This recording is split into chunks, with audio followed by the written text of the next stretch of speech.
अस्सलाम वालेकुम। आज हम आपके साथ शेयर कर रहे हैं बहुत ही मज़ेदार, बहुत ही टेस्टी पापड़ी चाट की रेसिपी। बहुत ही आसानी के साथ ये बन जाती है और बहुत टेस्टी लगती है। तो इसको हमने बनाने के लिए ली है सबसे पहले पापड़ी। इसको बहुत छोटा छोटा सा कर लिया है ताकि ये बाइट साइज़ हो जाए और चम्मच में बहुत आसानी के साथ आ जाए।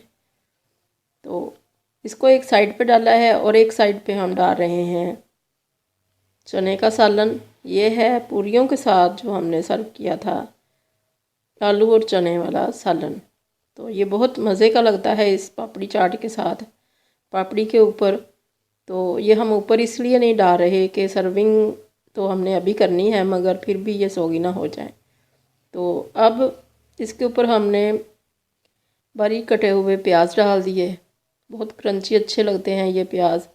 और ये है कुकम्बर, बिल्कुल छोटे छोटे बारीक क्यूब्स में कटा हुआ है। और ये है मूली के पीसेस, ये भी बहुत बारीक से क्यूब्स में काटे हुए हैं, ये हमने डाल दिए। अब इसके ऊपर हमने डाली हैं सब्ज़ मिर्चें, ग्रीन चिलीज़, जितनी दिल करे डाल लें। और अब हम अच्छा गाढ़ा वाला दही ठंडा ठंडा डाल रहे हैं ऊपर। चने हमारे गर्म हैं काफ़ी और दही हमारा बिल्कुल ठंडा है। तो इसको भी हम साइड पे ही डाल रहे हैं ताकि खाने तक हमारा जो है ये पापड़ी ये सोगी ना हो। जब खाना हो तो तब ही मिक्स करेंगे और खाएंगे। तो ये बहुत मज़े का, दही का भी और चनों का मिक्स फ्लेवर अच्छा लगेगा। तो इसके ऊपर अब हमने अच्छा खासा दही डाल दिया और अब इसके ऊपर डाल रहे हैं इमली की चटनी।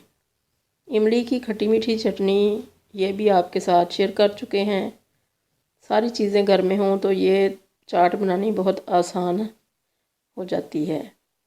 तो बहुत मज़े का फ्लेवर आता है।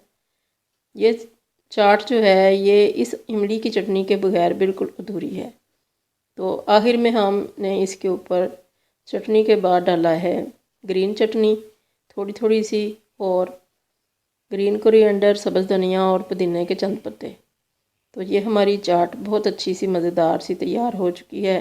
घर की बनी हुई सारी चीज़ें हैं और इनको सैम्पल किया है आपके सामने और ये बहुत मज़े की लगी। जिसने खाई उसको बहुत अच्छी लगी। आप भी बना के खा के देखिए। अल्लाह करे आपको भी बहुत पसंद आए। दुआओं में याद रखिएगा। अल्लाह हाफिज़।